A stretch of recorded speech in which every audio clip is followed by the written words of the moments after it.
Բարձր դատարան, շնորհակալություն հնարավորություն ընձեռնելու մասին ներկայացնել իր որոշումը։ Որպեսզի ավելի պատկերավոր լինի ինչի մասին է խոսքը, գործընկերս ներկայացրեց մի իրավիճակ, երբ բոլոր քաղաքական ուժերը պատրաստվում են խաղալ ֆուտբոլ։ Եկան աշխարհի չեմպիոնատ, դուրս եկան դաշտ, պարզվեց, որ դիմացի կողմը ասել է, չէ, որ ասել են ֆուտբոլ, այդքան էլ ֆուտբոլ չի, դա ամերիկյան ֆուտբոլ է։ Ես բերել եմ մարդիկ, ովքեր հագել են սաղավարտներ ու ձեզ ծեծելու են։ Ասում ենք, բայց մենք գնդակը ոտով ենք պարապել խաղալ, ասում է, չէ, ոտով չկա, ձեռով։ Ասում ենք, կլինի դե մենք էլ ձեռով խաղանք, ասում է, չէ, որ դուք ձեռով խաղաք, ձեզ տուգանային ենք ուղարկելու, ասելու ենք ձեռով խաղա։ Այս սա է տեղի ունեցել։ Բոլոր թիմերը պատրաստվել են ֆուտբոլ խաղալու, եկել են ֆուտբոլի աշխարհի չեմպիոնատ, պարզվել է, որ մի թիմ, ընդ որում մենակ ինքը ֆուտբոլ ասելով նկատի ունի ամերիկյան ֆուտբոլ, բերտում է ձեռին գնդակը, վազում է, ով որ ընկնում է, փչում են գետնին, սաղով պարկում ենք վրան։ Հենց որ նման, ասում ենք լավ, կլի մենք էլ էլի ուժեղ տղաներ ունենք, իրանք էլ կան ֆուտբոլ խաղան ձեր նման, ասում է չէ, դուք չեք կարող խաղալ։ Այս սա է տեղի ունեցել։ Հիմա երկրորդ օրինակը բերեմ։ Մեծ բազմաթիվ անգամ այս լսումների ընթացքում լսեցինք ձևակերպումներ, որ սահմանադրական դատարանը քննել է նման գործեր։ Սա առաջին գործն է։ Հայաստանի Հանրապետության պատմության ընթացքում նման գործ չի եղել։ Միշտ պատմականորեն կարակ բացեք նայեք, խաղարկվել է աշխարհի չեմպիոնի կուբկը, հա, այսպես ասած, գավաթը, միշտ գավաթի խաղարկություն է վիճարկվել այստեղ։ Մենք հիմա ի հավելումն նրան, որ կանոնները ամբողջությամբ խախտված են, վիճարկում ենք փոքր բրոնզ։ Մենք հիմա քննարկում ենք ոչ միայն, որ գավաթը տվեք մեզ, Բարգավաճ Հայաստան կուսակցությունը այս պահին եւ 59,000 քաղաքացիներ ասում են, մենք այս պահին չենք հավակնում աշխարհի գավաթին։ Այն մենք կգանք կհասնենք այդ գավաթին ինչ-որ մի փուլում, մեզ տվեք մեր բրոնզը, փոքր բրոնզը, 4-րդ տեղի համարավեճը։ Հայաստանի պատմության ընթացքում տեղի ունեցած գործերով երբեք չի եղել սահմանադրական դատարանում գործ, որտեղ քննության առարկա է եղել փոքր բրոնզը։ Միշտ նախագահական ընտրություններն են եղել, միշտ եղել են պարլամենտական ընտրությունների մեծամասնական ընտրակարգով ընտրությունների արդյունքները, միայն 21 թվականին վիճարկման առարկա է եղել ընտրությունները, բայց հիմնական քննարկման առարկան չի եղել ձայների հաշվարկի կարգը, այլ եղել է, որ ընտրությունները կեղծվել են ընդհանուր առմամբ։ Հիմա բարձրացված խնդիրը վերաբերվում է ընտրությունների շրջանակներում, ուրեմն հաշվարկի կարգին։ Հիմա այստեղ ինչն է շատ կարևոր, մի քանի հանգամանքի վրա եմ ուզում ուշադրություն հրավիրել։ Ինչի է այս իրավիճակը ստեղծվել, որովհետև պատասխանողը ծայրահեղ անպատասխանատու է վերաբերվել իր աշխատանքային պարտականություններին։ Հայաստանի իմ կողմից, երբ որ ես հասուն եմ եղել եւ հետեւել եմ ընտրությունների ժամանակ, այսպիսի խայտարակ աշխատանք կենտրոնական ընտրական հանձնաժողովը չի կատարել, բացատրեմ ինչի։ Կենտրոնական ընտրական հանձնաժողովը երկու արձանագրություն է կազմել, մեկը թվագրված է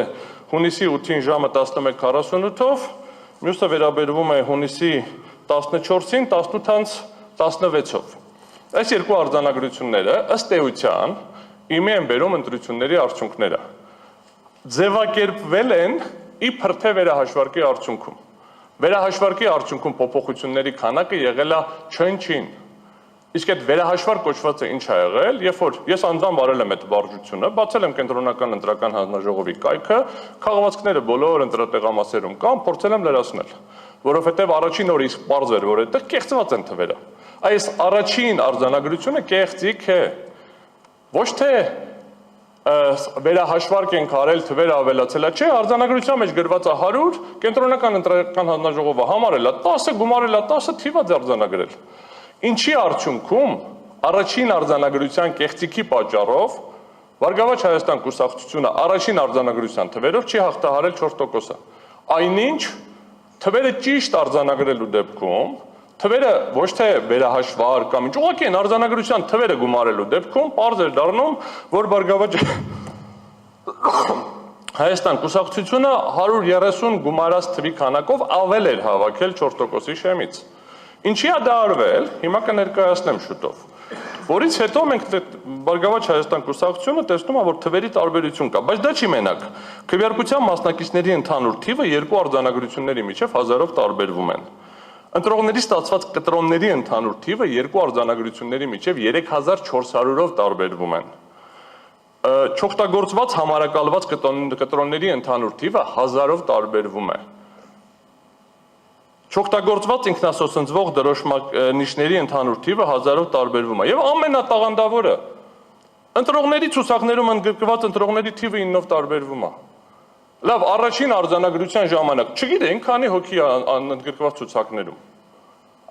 Ընտրություն են կազմակերպում, չգիտենք քանի հոգի է ներառված ցուցակներում։ Սա է ցույց տալիս, սա ինչի է ֆունդամենտալ կարևոր, բարձր դատարան։ Երբ որ մենք իրականացնում ենք գործընթաց, որի սկզբի կանոնները փոխվում են, կանոնները իրականացնում են ոչ իրավաչափ, հաշվարկի մեխանիզմներում չկա վերահսկողական գործիքներ, անհնար է ստուգել ոնց են հաշվել, ոնց են գումարել։ Այս են դասական անեկդոտի օրինակն է, ասում են ինչ ուզում ես արա, կարևոր այն ով է հաշվում։ Այս վիճակում ենք մենք հայտնվել։ Եվ դրանից հետո մենք տեղի ունենում հաջորդ զարգացումները։ Հիմա անունը դնում ենք, որ տեղի է ունեցել վերահաշվարկ։ Վերահաշվարկի արդյունքում իրականում որոշ թվերի փոփոխություններ եղել են, բայց դա վերահաշվարկ չէր։ Վերահաշվարկի իրական խնդիրը որն էր, աղյուսակի մեջ տվյալները թերություն ունենք, սխալ ենք լրացրել։ Ես խնդրում եմ, երբ որ իրենք իրենց անձնական տնական բյուջեն կհաշվեն, ոնց ուզում են թող աղյուսակի մեջ լրացնեն։ Հայաստանի Հանրապետության իշխանության կրողի որոշումները, երբ որ լրացնում են աղյուսակի մեջ, բարի լինեն, կիրառեն այնպիսի մեխանիզմներ, որպեսզի այդպիսի տեխնիկական, իսկ իրականում ես ասում եմ հանցավոր թերություններ հանդես չգան։ Նորից եմ կրկնում, ոչ թե ծրարը լավ չեն գցել, լավ են գցել, այդ բոլորը ներկայացրեցինք ոնց են ազդել։ Լավ է դրանից հետո են քաղաքացիները, որ եկել ծրարը գցել են, հաշվել են, ընտրատեղամասերում հաշվարկը արել են, աղյուսակը կազմել են, այս աղյուսակի տվյալները դիտավորյալ սխալ հաշվելու նպատակը որն է։ Իսկ եթե դա անփութությամբ է, դա նշանակում է, որ կենտրոնական ընտրական հանձնաժողովի եւ ընտրական հանձնաժողովների ամբողջ համակարգի աշխատանքը ամբողջությամբ խաթարված է։ Ինչը նշանակում է, որ անհնար է գնահատել ընդհանրապես ազդեցությունը։ Հիմա անցնեմ կոնկրետ սպეციფიկ դեպքին փոքր բրոնզի հարցին, որովհետև այստեղ խնդիրը կրկնում եմ, միշտ պատմականորեն քննարկվել է ազդեցության չափը, այստեղ ունենք շատ հստակ ազդեցության խնդիր։ Կենտրոնական ընտրական հանձնաժողովի երկու գործողության արդյունքում առանձին վերցրված եւ օրենսդրական կարգավորումների մեր կարծիքով հակասահմանադրական լինելու հետևանքով կրկին առանձին վերցրված միջնորդությունը կներկայացնեմ, ստացել ենք մի իրավիճակ, որտեղ Բարգավաճ Հայաստան կուսակցությունը չի ստացել 150-ի չափ ձայն, ցենց ասենք, 153 ենք ոնց որ հաշվարկել, ձայն, որը բավարար կլիներ հաղթահարելու համար։ Հիմա, երբ որ տեղի է ունեցել վերահաշվարկը, չի կազմվել արձանագրություն։ Երբ որ տեղի է ունեցել վերահաշվարկը, կենտրոնական ընտրական հանձնաժողովը ընդամենը հայտարարել է, որ վերահաշվարկի արդյունքում այս կուսակցությունների ձայները փոփոխվեցին հետևյալ կերպ։ Այս այսքան ավելացավ, այսքան պակասեց։ Ներողություն եմ խնդրում։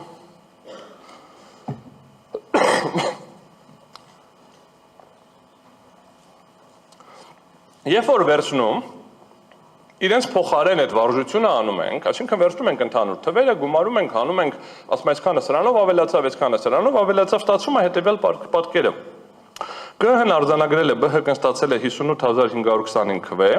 իսկ կողմ քվեների եւ անճշտությունների հանրագումարը կազմել է 1461742։ Սա ինչ եմ անում, վերցնում եմ ԿՀ-ի այն առաջին արձանագրությունը, վերահաշվարկի արդյունքում ասում ավելացել է այսքանով, պակասել է այսքանով, ուղղակի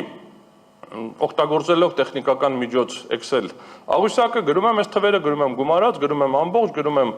ցույց տուր գումարը, տալիս է այս թվերը։ 1461742 այս թվի դեպքում 4%-ի շեմը անցնելու համար ԲՀԿ-ին անհրաժեշտ էր 58470 քվե։ ԲՀԿ-ն հավաքել էր, հիշեցնում եմ, 58525 քվե։ Այսինքն մոտավորապես 55 ձայնով գերազանցել էր տոկոսը եւ ի տոկոսը այդ դեպքում կազմում էր 4.00378 100,000-ական տոկոս։ Ինչա տեղի ունենում անմիջապես այդ պահից, սա չեն հրապարակում, այս հրապարակում են ընդամենը հաղորդագրություն, ասում են վայ, երկու տեղ անվավեր ենք ճանաչում, երկու տեղ անվավեր են ճանաչում այն տեղերը, որտեղ դրանից մի քիչ առաջ ասել էին անվավեր ճանաչելու անհրաժեշտություն չկա։ Երբ որ մենք ուսումնասիրում ենք արձանագրությունը, մենք կտեսնենք, որ անվավեր ճանաչելու հիմքում դրվում է հետևյալը, շատ կարևոր հանգամանք։ Կենտրոնական ընտրական հանձնաժողովը հանգում է այն եզրակացության, որ քվեարկության օրը, այսինչ տեղամասերում, տեղի են ունեցել ընտրական օրենսգրքի 68-րդ հոդվածի առաջին մասի պահանջների այնպիսի խախտումներ, որոնք կարող են էապես ազդել քվեարկությունների արդյունքների վրա։ Պատասխանողը արձանագրել է ազդել քվեարկությունների արդյունքների վրա, անվավեր է ճանաչել, իրավունք չուներ դրան հեսակարճ կանդրադառնամ։ Բայց դրանից հետո, երբ որ վերադառնում է արդեն վերջնական որոշում կայացնելուն, հաշվի չի առնում, որ այս որոշման արդյունքում ԲՀԿ-ն 4%-ից իջնում է մինչև 4%-ի 3% 990 քանի ամբողջական մաս, այսինքն չի բավարարում 150 ձայն։ Բարձր դատարան, այստեղ անհրաժեշտ եմ համարում ուշադրություն հրավիրել հետևյալի վրա։ Առաջին արգումենտը, որը մենք ներկայացրել ենք գրավոր, վերաբերվում էր նրան, որ ԿԸՀ-ն իրավասություն չուներ ընդունել 254A եւ 255A որոշումները։ Դրանք բողոքարկվել են դատարան, դատարանը հայցերը մերժել է, բայց ես հիմա կներկայացնեմ հիմնավորումներ, որ 48.1 հոդվածը այն մեկնաբանությամբ, ինչով որ կիրառել են դատարանը, եթե մենք ընդունենք, որ այդ մեկնաբանությունը իրավաչափ է, ապա դա հակասահմանադրական է։ 48.1 հոդվածը, պրիմ 1 հոդվածը իրավունք է տալիս վերանայել որոշումները։ Իսկ այնտեղ եղել է մեկ որոշում, այդ որոշումը եղել է չի ազդել ընտրությունների վրա եւ իրավունք ուներ որոշում ընդունել, ասել ազդել է ընտրությունների վրա։ Հանձնաժողովը վավեր չի ճանաչել ընտրության արդյունքները։ Ընտրության արդյունքները վավեր ճանաչելու ընդհանրապես ընթացակարգ չունեն։ Եվ հետևաբար խոսքը գնում է ընտրատարածքայինի մասին։ Հետևաբար կենտրոնական ընտրական հանձնաժողովը այդ որոշումը փոխելուց հետո վերջնական արդյունքներին պարտավոր էր անդրադառնալ արդեն երբ որ իմի էր բերում ընտրության արդյունքները ամբողջ Հայաստանի Հանրապետության տարածքում։ Սա առաջին արգումենտ։ Եթե ամեն դեպքում կլինի պնդում, որ դատարանի որոշում կա, այդ դատարանի որոշումը հաշվի առնեք, ես կասեմ շատ լավ։ Դատարանի որոշումը դուք էլ հաշվի առնեք։ Որովհետև դատարանը ուղղակիորեն գրել է կենտրոնական ընտրական հանձնաժողովն ազգային ժողովի ընտրության արդյունքների ամփոփման փուլում ստիպված է լինելու վերջնականը ուժի մեջ համտած բողոքարկման ենթակա չի ստիպված է լինելու իր որոշմամբ արձանագրված խախտումների լույսի ներքո ընդունել որոշում առանձին ընտրական տեղամասում վերաքվեարկություն անցկացնելու մասին։ Խնդրեմ, պարտադիր էր, բարի լինեք իրականացնեք այդ գործառույթը։ Հիմա առաջին արգումենտը վերաբերվում է նրան, որ կենտրոնական ընտրական հանձնաժողովը իրավունք չուներ ընդհանրապես վերանայել։ Եթե մենք դիտարկենք, որ իրավունք ուներ, ապա 48.1 հոդվածը ըստ էության խաթարում է սահմանադրությամբ նախատեսված այն դրույթը, որ գործում է ընտրական հանձնաժողովների համակարգ եւ դրանց լիազորությունները սահմանում են օրենքով եւ ընտրությունների արդյունքները մի տեղամասում անվավեր ճանաչելու լիազորություն կենտրոնական ընտրական հանձնաժողովին տրված չի։ Երրորդ խնդիրը, որը բարձրաձայնում ենք, վերաբերվում է նրան, որ չի կարող Բարգավաճ Հայաստան կուսակցությունը եւ 58500-ից ավել քաղաքացիներ տուժեն, որովհետեւ պետական մարմինը չի կարողացել իրականացնել իր պարտականությունները։ Չի կարողացել իրականացնել իր պարտականությունները այն ժամանակ, երբ որ այդ տարածքում գտնվող մարդիկ բարձրաձայնել են, որ ամբողջ գիշերը զինվորականներ են շարունակում մուտք գործել ընտրատեղամասեր, որովհետև Պաշտպանության նախարարությունը չի ապահովել, որ զինվորները ժամանակին գան ընտրատեղամաս եւ իրականացնեն իրենց ընտրելու իրավունքը։ Ես չգիտեմ նույնիսկ ինչքան զինվորներ դեռևս չեն կարողացել գան, որովհետև իրենց որոշել են ժամը 9-ին բերել ընտրությունների միգուցե։ Մի խմբին էլ միգուցե որոշել են ժամը 10-ին եւ 11-ին բերել։ Համապատասխանաբար այս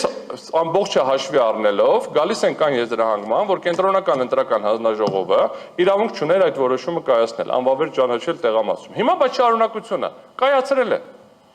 Ինչ հետևանք պետք է տեղի ունենա այդ ժամանակ։ Այդ հարցին պատասխանում է 101-րդ հոդվածը։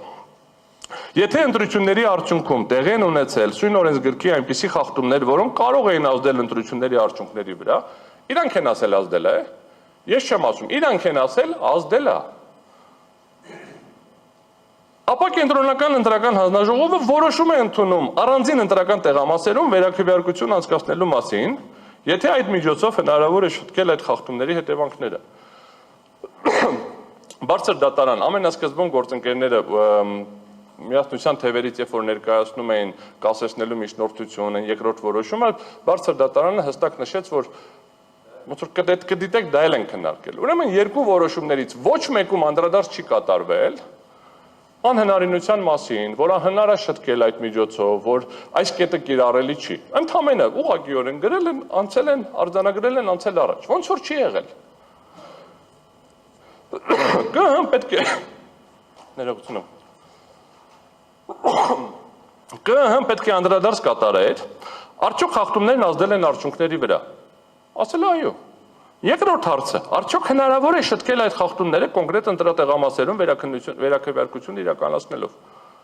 Չի պատասխանել այս հարցին։ Մենք հարց ու պատասխանի ժամանակ կգնանք, գործընկերներս քննարկում են, որ Վահագն Հովհակիմյանը դիրքորոշում ա գրել, դա որոշում չի։ Դա ԿԸՀ-ի դիրքորոշումը չի։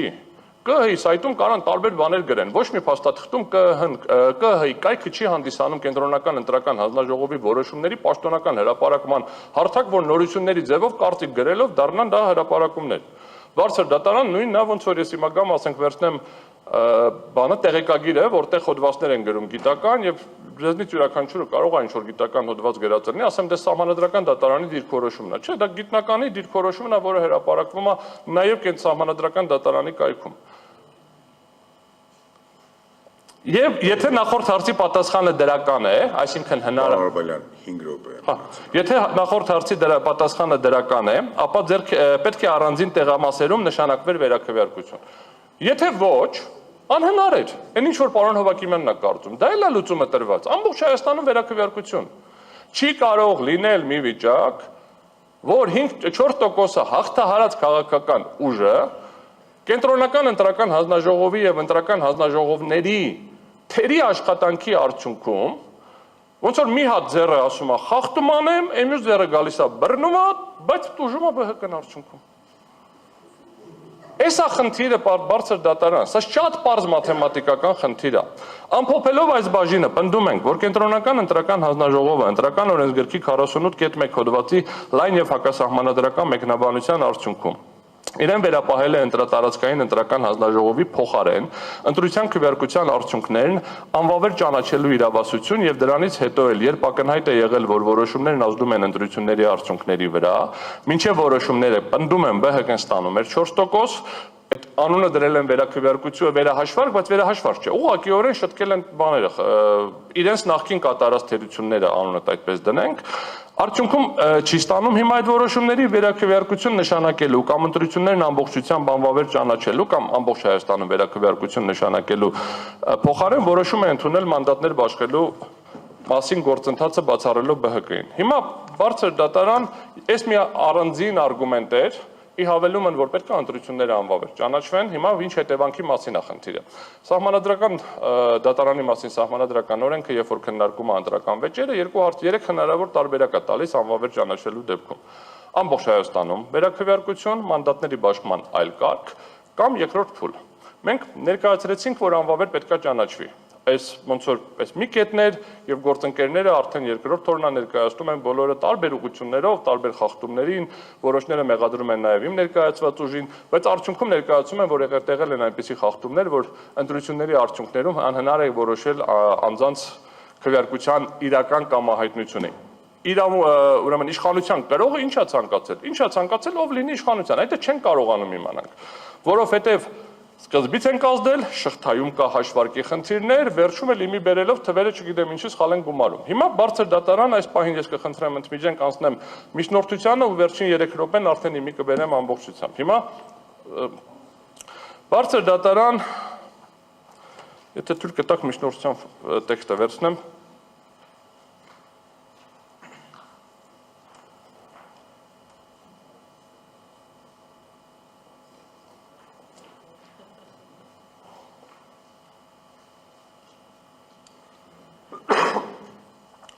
բարձր դատարան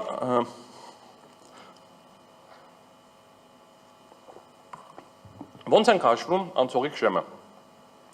Անցողիկ շեմը միջնորդությունը նրա մասին է, որ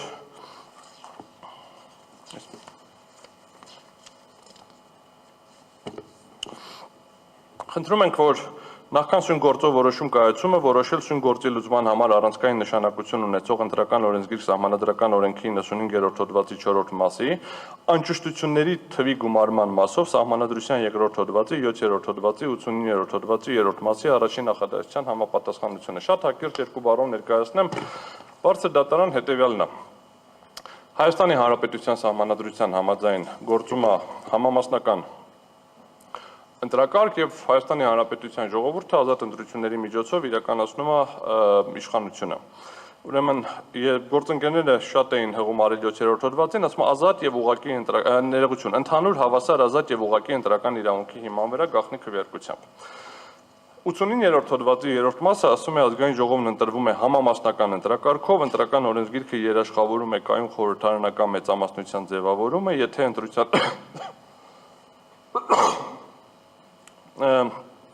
եթե ընտրության արդյունքում կամ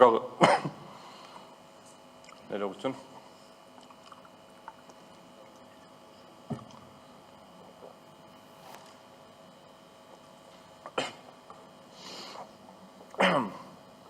Եթե ընտրության արդյունքում կամ քաղաքական կոալիցիա կազմելու միջոցով կայուն խորհրդարանական մեծամասնություն չի ձևավորվում, ապա կարող է անցկացվել ընտրությունների երկրորդ փուլ, երկրորդ փուլի անցկացման դեպքում թույլատրվում են նոր դաշինքներ, այսինքն ինչա տալիս, ասում պետք է լինի համամասնական եւ սահմանադրությունը երկու բացառություն է սահմանել այդ համամասնականից։ Մեկը երկրորդ փուլով շեղումն է, մյուսը եթե 3 ուժ չի անցնում ազգային ժողով, երրորդ ուժի անցնելու արդյունքում կրկին շեղումն է։ Հիմա մենք ունենք դեպք, երբ որ 4 ուժ անցել կամ պետք է անցնի, համապատասխանաբար հիմա քննարկում ենք այդ հարցը։ Հիմա նայեք ինչա ստացվում։ Ոնց են բաշխվում մանդատները։ Ասում եմ մանդատները պետք է բաշխվեն քաղաքական ուժերի մեջ, ովքեր անցել են 4%-ի շեմը։ Հիմա ինչից ենք հաշվում 4%-ը։ 4%-ի հաշվարկի համար ընտրական օրենսգիրքը ասում է վերցնում ենք բոլոր կողմքվեարկած ձայները, այսինքն բոլոր ձայները, որ ստացել են բոլոր ուժերը, գումարում ենք անճշտությունները։ Ինչա անճշտությունները։ Անճշտությունները ոչ թե այսպես ասեմ, երբ կարող է առաջանա անճշտություն։ Անճշտություն առաջանում է մենակ մի դեպքում, երբ որ պատասխանողը լավ չի աշխատում։ Ուրիշ ոչ մի դեպքում անճշտություն չի առաջանում։ Երբ որ մենք փորձում ենք տեսնենք ինչա անճշտությունը, երկու անճշտություն է սահմանում։ Բարդ ագերած, հիմա կարդամ ու բացատրեմ։ Առաջին անճշտությունը հաշվարկվում է ընտրողներից ստացված քվեարկության կտրոնների թվի, այն որ գնում ենք քվեարկության, մեզ տալիս են կտրոն, կտրոնը տանում ենք, երբ որ գցում ենք մեր բյուլետենը, երբ որ մեր քվեարկության արդյունքը գցում ենք արխիվի մեջ, կտրոնը տալիս ենք այդ մարդին, արխիվի մեջ հավաքում է դրանք։ Եվ չօգտագործված ինքնասոսնձվող դրոշմակիչների թվի գումարի եւ տեղամասային ընտրական հանձնաժողովին հատկացված ինքնասոսնձվող դրոշմանիչների թվի համադրմամբ տարբերությունը թվի բացարձակ արժեքով նշվում է որպես առաջին անճշտություն։ Հիմա ինչ է ստացվում։ Հանձնաժողովին տվել ենք 1000 այդ ինքնադրոշմող այդ կտրոններից, չի օգտագործել 100-ը, 900 օգտագործել է։ Ենթադրվում է, որ 900 հոգի քվեարկել է, որովհետեւ ոնց են օգտագործում, ես որ մոտենում եմ, այդ մի հատ կտրոնը փոկվում է, այն անկյունին կպցնում են, գցում ենք բանի մեջ, արխի մեջ։ 900 հատ օգտագործել ենք։ Պարզվում է, որ այս ու ամեն ընտրող քվեարկողը պետք է մի հատ կտրոն ստանա։ Ուրիշ տարբերակ չկա։ Հիմա ասում եմ, երբ որ այդ ամեն մի հատ քվեարկող կտրոն է ստացել, մի հատ էլ ստացել է այդ տկտկի, բայց տարբերություն կա այդ թվերի մեջ։ Դա անճշտություն ենք հաշվում։ Այսինքն ստացվում է, որ կտրոն ենք ստացել, չեն կպցրել այդ ստիկերը, կամ այդ ստիկերը կպցրել են, բայց կտրոնը չկա։ Այսինքն ակնհայտորեն մենք ունենք դեպքեր, որտեղ ինչ որ բան խաթարվել է ընտրությունների արդյունքում, բայց դա չգիտեմ ինչի բազայի վրա հաշվում ենք անճշտություն։ Ընդ որում կրկնում եմ, կապ չունի, կտրոններն են շատ, թե ստիկերներն են շատ։ Երկրորդը էլ ավելի հետաքրքիր է։ Երկրորդ անճշտությունը հաշվարկվում է քվեարկության մասնակիցների ընդհանուր թվի եւ քվեատուփի վավեր եւ անվավեր քվեաթերթիկների թվերի գումարի համադրմամբ։ Մասնակցել է 1000 հոգի մարդ, բայց արխի մեջ 1200 քվեաթերթիկ կա։ Կամ մասնակցել է 1000 մարդ, բայց արխի մեջ 800 քվեաթերթիկ կա։ Նորից, այդ ամբողջ process-ը բոլորս տեսել ենք, մտնում ենք, մոտենում ենք առաջին տեղը, մատնահետքը վերցնում են, արձանագրում են որպես բան, ստուգում են տվյալները, տպում են կտրոնը, գնում ենք գրանցում ենք, ստորագրում ենք մեր մեծ մատյանի մեջ, մոտենում ենք արխի, քվեարկության տեղը, դնում ենք այն ճիշտ մեն ընտրած համապատասխան թերթիկը ծրարի մեջ, փակում ենք, փակելը ոչ թե սոսնձում ենք, փակում ենք ծրարը, մոտենում ենք երրորդ կետին, վրան կպցվում է ստիկերը, մտցնում ենք մեջ, բանի մեջ, արխի մեջ, այն միշտ ուղտը տալիս ենք, բարձ գործ է, բարձ բան չկա։ Բայց եկեք ու տեսեք, որ մինչև այսպես կոչված որոշում կայացնելը 1200 անճշտություն կար։ Բայց ոչինչ կար, լավ, հասկացանք, փոքր թերությունա տեղի է ունեցել։ Ինչա ասում հաջորդ օրենքը, ասում է, եթե անվավեր ենք ճանաչում, այդ էլ են գնում, համարում բոլորը անճշտություն է։ Ինչի, որովհետև դե չենք իմանում մարդիկ ինչ են քվեարկելու։ Պարզ տրամաբանություն։ Եթե անճշտությունները դիտավորյալ ի վնաս օպոզիցիայի չեն, այսինքն նենց չեն կարել, որ արհեստականն լինի, նման պնդում ես չեմ անում։ Ապա ստացվում է, որ եթե ստատիստիկորեն նայենք, եթե մնացածի մեջ 4% ունեմ, անճշտությունների մեջ էլ 4% ունեմ։ Որովհետև ցանկացած հակառակ մեկնաբանություն, ուրեմն ինչ ասում հետո, ուրեմն ընտրական տեղամասում անճշտությունների չափը հավասար է առաջին եւ երկրորդ անճշտությունների գումարին, ընտրական տեղամասում քվեարկության արդյունքներն անվավեր ճանաչելու դեպքում այդ տեղամասում քվեարկության մասնակիցների թիվն արձանագրվում է որպես տեղամասում անճշտությունների գումարային չափ։ Ստացվում է հետեւյալը բարձր դատարան, որ եթե ավարտում եմ։ Հա, ես ավարտում եմ։ Ստացվում է հետևյալը, որ եթե մենք ունենում ենք ցանկացած սահմանային դեպք, 4%-ի մոտ դեպք, կենտրոնական ընտրական հանձնաժողովը ինքն է որոշում ով կանցնի, ով չի անցնի։ Որովհետև 2, 3, 4, 5, 10, 20, 30 ընտրատեղամասում, եթե անվավեր է ճանաչում, վերաքվեարկություն չի նշանակում, կուսակցությունը չի անցնում, որովհետև այդ ամբողջը գնում է համարվում անճշտություն, բազային թիվը չի փոխվում, տոկոսը պակասում է։ Մեր պնդումը հետևյալն է, որ եթե մենք խոսում ենք համամասնական ընտրական համակարգի մասին, ապա տոկոսը պետք է հաշվի կողմ քվեարկած